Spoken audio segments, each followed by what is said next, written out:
Assalamualaikum warahmatullahi wabarakatuh. Perkenalkan, nama saya Bayu Saputri. Saya dari kelas RB1.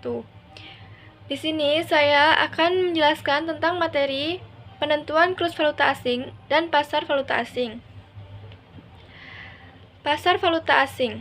Pengertian pasar valuta asing yaitu alat pembayaran yang digunakan untuk melakukan pembayaran kepada seseorang atau negara untuk membiayai transaksi ekonomi keuangan internasional. Yang kedua, bank sentral menetapkan nilai tukar yang berlaku untuk bank atau lembaga keuangan setiap hari. Pasar bursa valuta asing adalah suatu tempat yang mempunyai sistem di mana perorangan, perusahaan, bank, lembaga keuangan lainnya dapat melakukan transaksi keuangan internasional dengan jalan melakukan permintaan dan penjualan atas valuta asing. Yang ketiga, nilai kurs. Nilai kurs terdiri dari kurs jual, yaitu pada saat bank menjual dan nasabah membeli, kurs beli pada saat bank membeli dan nasabah menjual. Yang terakhir, pihak-pihak yang terlibat dalam pasar falas. Yang pertama, eksportir dan importir. Yang kedua, bank devisa. Yang ketiga, bank perantara. Dan terakhir, bank sentral. Golongan mata uang. Yang pertama, hard currency, merupakan mata uang yang sering digunakan sebagai alat pembayaran dan kesatuan hitung dalam transaksi ekonomi serta keuangan internasional. Nilainya relatif stabil, kadang-kadang mengalami apresiasi atau kenaikan dibanding dengan mata uang lainnya. Biasanya adalah dari negara maju. Yang kedua, soft currency, merupakan mata uang yang jarang digunakan sebagai alat pembayaran dan kesatuan hitung dalam transaksi ekonomi serta keuangan internasional. Nilainya tidak stabil, kadang-kadang mengalami depresiasi atau penurunan. Cadangan devisa negara merupakan total valuta asing yang demikian dimiliki oleh pemerintah dan swasta dari suatu negara. Besarnya cadangan devisa negara dapat dilihat dari posisi balance of payment, yaitu pada neraca pembayaran internasional suatu negara. Fungsi bursa valuta asing: menyelenggarakan transaksi pembayaran internasional, menyediakan fasilitas kredit jangka pendek untuk pembayaran internasional, dan yang ketiga, memberikan fasilitas hedging, yaitu tindakan usahawan atau perdagangan valuta asing untuk menghindari resiko kerugian atas fluktuasi nilai tukar valuta asing. Peranan bank dalam lalu lintas pembayaran internasional. Yang pertama, penghubung antar para peminta falas dengan para penawar falas. Dua, pihak yang membiayai transaksi-transaksi luar negara. Ketiga, apabila bank-bank devisa melakukan tindakan-tindakan spekulatif, maka bank-bank tersebut bertindak sebagai penghubung juga sebagai sumber permintaan dan penawaran falas. Sumber asal permintaan falas. Yang pertama, para importir barang dan jasa. Kedua, para investor dalam negeri yang memerlukan falas untuk menyelesaikan kewajiban-kewajiban luar negerinya. Yang ketiga, wisatawan-wisatawan dalam negeri yang akan keluar negeri. Keempat, perusahaan-perusahaan asing yang harus membayar dividen yang dibagikan kepada para pemegang saham di luar negeri. Yang kelima, rumah tangga keluarga. Yang keenam, pemerintah untuk membiayai perwakilan di luar negeri. Dan ketujuh yaitu para spekulan. Sistem kurs valuta asing. Yang pertama, fixed exchange rate. Dalam kurs ini, mata uang suatu negara terhadap negara lain didasarkan pada standar emas. Suatu negara dikatakan memakai standar emas apabila nilai tukar mata uang dijamin dengan nilai seberat emas tertentu. Yang kedua, setiap orang boleh membuat serta melebur uang emas. Dan terakhir, pemerintah sanggup membeli atau menjual emas dalam jumlah yang tidak terbatas pada harga yang sudah ditetapkan oleh pemerintah. Dalam sistem ini, kurs tukar biasanya konstan atau diizinkan berfluktuasi hanya dalam batasan yang sangat sempit.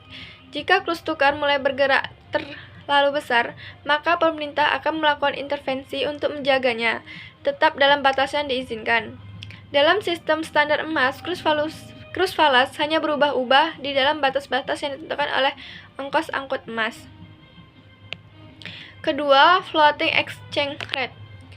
Sistem krus yang ditetapkan melalui mekanisme kekuatan permintaan dan penawaran pada bursa falas. Sistem krus ini dibagi menjadi dua, yaitu sistem krus mengembang murni, bebas. Yang kedua, sistem krus mengembang terkendali. Sistem mengembang bebas. Penentuan krus falas di bursa falas terjadi tanpa campur tangan pemerintah. Keuntungan dari sistem ini adalah masalah dari negara lain, seperti inflasi dan tingkat pengangguran, tidak akan merambat. Bank sentral dan pemerintah tidak perlu terus menjaga dan mempertimbangkan kurs tukar dalam mengimplementasikan berbagai kebijakan. Karena pemerintah tidak perlu campur tangan terhadap pergerakan nilai tukar mata uang, cadangan devisa negara tidak perlu digunakan untuk menjaga nilai tukar. Kerugiannya adalah, bagi negara yang mengalami masalah akan mendapat tekanan yang lebih berat. Komponen sistem krus mengembang bebas ditunjukkan oleh kurs tukar yang diizinkan berfluktuasi pada basis harian tanpa adanya batas resmi. Selanjutnya, krus mengembang terkendali. Penentuan krus falas terjadi dengan campur tangan pemerintah. Beberapa negara menerapkan sistem nilai tukar mengembang yang dikendalikan pemerintah negara yang bersangkutan melalui bank sentralnya.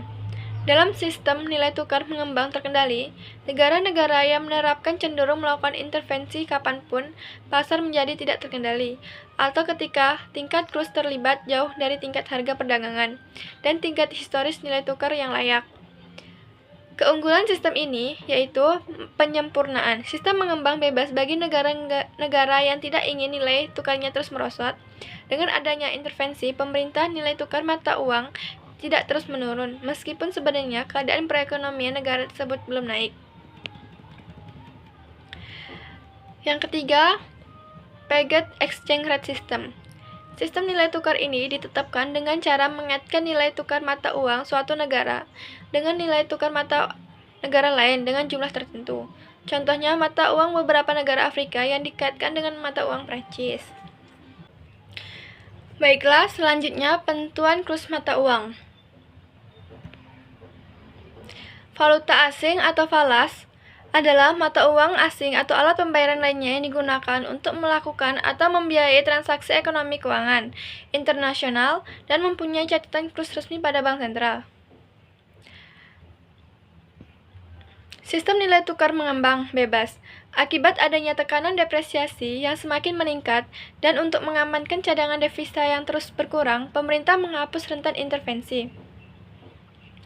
Pergerakan nilai tukar rupiah mengalami fluktuasi yang cukup tinggi. Fluktuasi tidak hanya dipengaruhi oleh faktor fundamental ekonomi, tetapi juga oleh faktor-faktor non-ekonomis. Faktor fundamental itu sendiri terdiri dari faktor ekonomi, faktor politik, faktor keuangan moneter, dan faktor eksternal. Selanjutnya, keuntungan penerapan nilai tukar mengembang bebas. Yang pertama, menjaga keseimbangan neraca pembayaran, menjamin otonomi moneter yang lebih besar, mengisolasi perekonomian dari gangguan eksternal, mempromosikan stabilitas ekonomi, dan spekulasi dapat mendorong peningkatan stabilitas ekonomi. Selanjutnya, keuntungan penerapan nilai tukar tetap atau yang lebih rigid. Yang pertama, mempromosikan perdagangan internasional dan investasi, menciptakan disiplin kebijakan makro, promosi kerjasama internasional karena penerapan nilai tukar tetap menjaga tingkat inflasi domestik, mencegah timbulnya spekulasi irasional yang menyebabkan destabilisasi ekonomi. Konsekuensi nilai tukar tetap. Tingkat keterbukaan ekonomi pun menentukan efektivitas kebijakan devaluasi. 3 fase berbahaya pada kebijakan moneter, yaitu fase pertama exchange rate basic stabilization berjalan dengan baik dan dapat menekan inflasi yang meningkatkan stabilisasi ekonomi. Kemudian pada fase kedua secara perlahan terjadi apresiasi terhadap real nilai tukar, dan fase ketiga akibat apresiasi nilai tukar daya saing ekonomi ekspor terlihat jelas menurun sehingga perlu dilakukan langkah-langkah kebijakan devaluasi. Kondisi politik tidak mengizinkan untuk dilakukan devaluasi atau krisis keuangan. Stabilitas ekonomi juga tergantung kepada kondisi perekonomian negara yang dipatok mata uang. Tingkat fleksibilitas upah dan harga domestik merupakan salah satu faktor penting dalam penerapan sistem nilai tukar tetap. Sebagai contoh, untuk mengatasi defisit perdagangan melalui kekuatan pasar, nilai tukar tetap pada umumnya menyebabkan berkurangnya money income relatif terhadap negara lain. Sistem kursus mengembang terkendali. Nilai tukar rupiah diambangkan terhadap sekeranjang mata uang negara-negara mitra dagang utama Indonesia. Pemerintah menetapkan kurs indikasi dan membiarkan kurs bergerak di pasar dengan spread tertentu. Untuk menjaga kestabilan nilai rupiah, pemerintah melakukan intervensi bila kurs bergejolak melebihi batas atau batas bawah dari spread. Sistem nilai tukar mengembang terkendali pada periode tersebut dapat dibagi menjadi 3 kelompok. Yang pertama, manajer floating 1, yang kedua manajer floating 2, dan ketiga crawling band. Sistem kurs tertambat. Suatu negara mengaitkan nilai mata uangnya dengan suatu mata uang lain atau sekelompok mata uang yang biasanya merupakan mata uang negara partner dagang yang utama. Mendambatkan ke suatu mata uang berarti mata uang tersebut bergerak mengikuti mata uang yang menjadi tambatannya. Sistem kurs tertambat merangkak. Suatu negara melakukan sedikit perubahan dalam nilai mata uangnya secara periodik, dengan tujuan untuk bergerak menuju suatu nilai tertentu pada rentang waktu tertentu. Sistem sekeranjang mata uang. Pergerakan mata uang disebar dalam sekeranjang mata uang yang berisi kumpulan mata uang negara mitra dagang utama yang mengakibatkan stabilitas mata uang suatu negara. Selanjutnya, alat tukar dan pembayaran internasional. Pada umumnya, semua transaksi membutuhkan alat tukar seperti uang dalam perdagangan internasional, baik berupa barang atau jasa. Alat tukar menukar yang digunakan ialah valuta asing. Dengan demikian, bisa dikatakan bahwa valuta asing berfungsi sebagai uang yang digunakan untuk alat tukar menukar dalam perdagangan internasional, baik berupa barang atau jasa. Contohnya kasus jika valuta asing berfungsi sebagai alat tukar dan mengembang internasional adalah ketika Indonesia mengimpor kendaraan dari Jepang, maka penduduk mata uang yang harus dibayarkan ke orang Jepang adalah mata uang yen. Alat yang kedua yaitu alat pengendalian kurs. Kurs mata uang yang dimiliki oleh suatu negara akan terus berubah sehingga membutuhkan sebuah alat untuk mengendalikan perubahan pada kurs mata uang negara lain, dan alat itu adalah kurs valuta asing. Penggunaan kurs valuta asing tertentu pada suatu negara, maka negara tersebut bisa mengatasi atau mengendalikan nilai tukar mata uang tersebut dengan lebih rendah. Misalnya, dengan adanya kurs rupiah ke dolar Amerika Serikat, maka nilai tukar rupiah bisa diketahui apakah sedang mengalami kenaikan atau penurunan. Dengan kata lain, kurs menjadi tolak ukur menjaga kestabilan nilai mata uang suatu negara. Ketiga, alat memperlancar perdagangan internasional. Dalam perdagangan internasional membutuhkan kelancaran dalam transaksi supaya tidak memerlukan waktu yang banyak. Valuta asing merupakan alat yang bisa memperlancar transaksi perdagangan internasional, sehingga proses jual beli berjalan dengan lancar, tanpa terkendala dengan mata uang yang dimiliki masing-masing negara. Oleh karena itu, setiap negara yang ingin bertransaksi di perdagangan internasional memerlukan kurs valuta asing. Misalnya, valuta asing yang sering digunakan dalam perdagangan internasional adalah dolar Amerika Serikat, karena mata uang tersebut mudah ditukarkan ke dalam mata uang negara lain, sehingga transaksi perdagangan internasional berjalan dengan mudah. Jenis-jenis pasar valuta asing. Pasar valuta asing merupakan pasar yang digunakan sebagai transaksi pertukaran mata uang. Bagi seseorang yang baru ingin masuk ke dalam transaksi pertukaran mata uang, perlu mengetahui jenis-jenis pasar valuta asing. Dengan mengetahui jenis-jenis pasar valuta asing, maka para pemula tidak salah langkah dalam bertransaksi. Penukaran mata uang pertukaran mata uang. Berikut jenis-jenis pasar valuta asing. Yang pertama, pasar spot. Pasar spot adalah pasar yang memfasilitasi transaksi penukaran mata uang yang dilakukan di bank dan money changer dengan segera. Transaksi di pasar spot biasanya dilakukan ketika sedang ingin berlibur ke luar negeri. Pasar forward. Pasar forward adalah pasar yang melayani pembelian mata uang asing dengan sebuah kontrak. Biasanya nilai kontrak pembelian mata uang di pasar ini bisa mencapai jutaan dolar. Transaksi forward biasanya dilakukan oleh individu atau lembaga baik dari bank atau non-bank yang sudah memiliki kontrak khusus pada suatu bank sehingga transaksi ini bisa dikatakan sebagai transaksi yang terjadi di antara bank. 3. Pasar Current Futures. Pasar Current Futures adalah pasar yang menyediakan perdagangan antara kontrak current futures. Satu jenis kontrak current futures bisa memastikan suatu volume standar dari suatu valuta tertentu yang biasa ditentukan pada tanggal penyelesaian tertentu di masa depan. Pada pasar current futures terdapat dua jenis objek transaksi, yaitu valuta asing dan komoditas. Adapun manfaat dari pasar ini yaitu membatasi resiko dan tujuan spekulatif. Keempat, pasar current option. Pasar current option adalah pasar yang menyediakan perdagangan atau jual beli kontrak current option. Kontrak current option terbagi menjadi dua, yaitu current call dan current spot. Jenis-jenis transaksi valuta asing. Yang pertama, transaksi spot. Transaksi spot adalah transaksi yang berupa pembelian dan penjualan valuta asing atau falas dengan cara serah terima dan pembayaran antar bank yang segera diselesaikan dalam waktu 2 hari kerja. Ada beberapa cara yang digunakan ketika penyerahan dana dalam transaksi spot.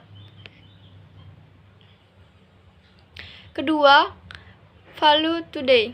Value today adalah penyerahan dana dilakukan pada tanggal atau hari yang sama dengan tanggal atau hari yang dilakukan suatu transaksi. Cara seperti ini dikenal juga dengan istilah same day settlement. Value tomorrow. Value tomorrow adalah penyerahan dana dilakukan pada hari kerja berikutnya atau hari kerja setelah pembuatan kontrak.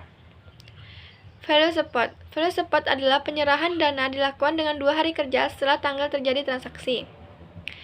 Transaksi forward. Transaksi forward adalah transaksi yang berupa kontrak yang disetujui pada hari yang sama, tetapi penunaiannya akan dilakukan di masa depan, tanggal yang sudah disepakati.